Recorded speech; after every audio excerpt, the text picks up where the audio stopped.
Hello, hello. I'm Anthony. And I'm Amanda. And we are AB Adventures. And today we're going to be talking about the guidelines of the reopening of Disney World that is coming very, very soon. Yep. So we're going to be sharing those details with you, so stick around.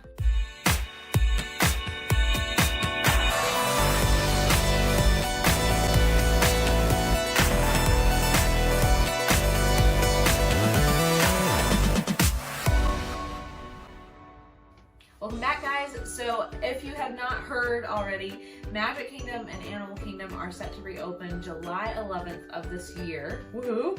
And then Epcot and Hollywood Studios are on July 15th. Yes.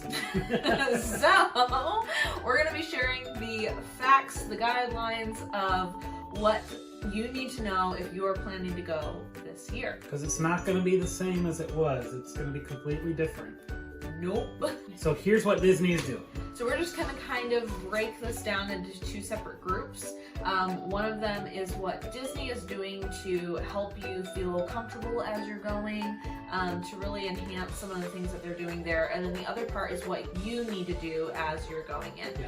All right, so we're going to start with what Disney encourages you to do as you're going to the parks. And the whole list is pretty condensed and easy, except for we're going to start with the big one at the front of the park reservation system. So Disney released a completely new park reservation system, and if you are familiar with fast passes, it's something similar to that, where you kind of have to pre-book what rides you're going to ride, but in this instance, it's pre-booking what park you're going to be in. So once you get your tickets, you also have to have this park reservation, and you can get this through My Disney Experience. But if you just have tickets, even if it's valid admission and everything, they're not going to let you in unless you pre-declare what park you're going into first. So, like we said, get it at My Disney Experience. It's very clear and laid out there what you can do. Yep. This is one of the ways that Disney is limiting capacity in the parks. Is by requiring these reservations. One thing it means is that as of right now, there's no park hopper option. Mm-hmm. So you're choosing which park you want to go to each day. We've got a trip planned for 2021, and we've had to map out what days we're going to what parks. Like we said, after that, everything gets a little bit easier. The big one is ages 2 and up. You are required to wear a mask within the parks. The next thing is they have implemented temperature checks. Now, most of these are the little kind of scanner that they hold up to your forehead. They have started testing a couple different equipment and systems where you'll just walk through. So they may do that as well. Finally, the last thing that they're asking you to do is, it's going to help you a lot if you have My Disney Experience installed on your phone. Because they're moving a lot of functionality to My Disney Experience, so that there's a lot more contactless pay options, a lot more like ordering from your phone, being able to pull up a menu.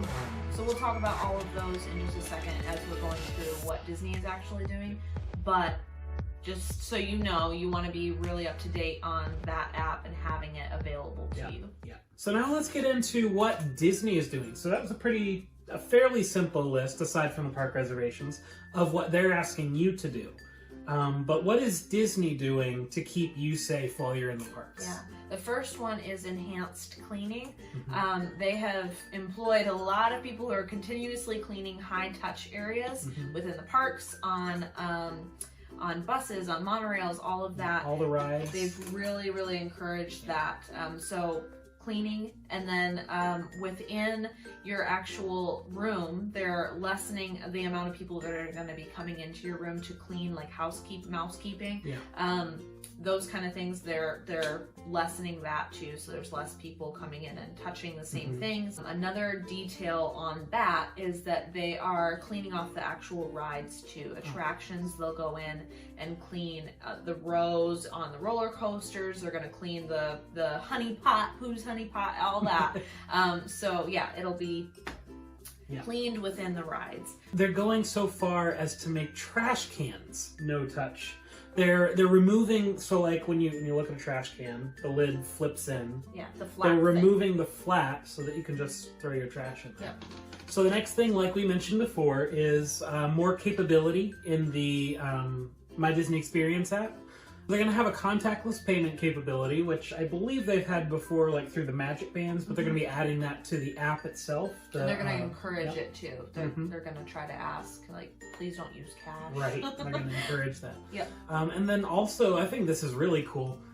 For menus, they're going to be using QR codes that you can scan and look up a menu instead of having to once again, touch points where someone's handing you a menu. Yep. And obviously, like, some of the restaurants have those big boards. A lot of the quick service restaurants and everything, you can see stuff up there. You don't touch anything. Right. But for the places that have the menus, they're going to have those QR codes. So, some really cool capabilities. As an IT guy, I'm impressed. Yep. The next one that's super big is physical distancing and how they're implementing that. Yeah. So the basic of it comes pretty quickly. Like, these are the big ones that people kind of get hit with is no fireworks and no parades. And this is just to limit how many big crowds of people are all together. Yeah.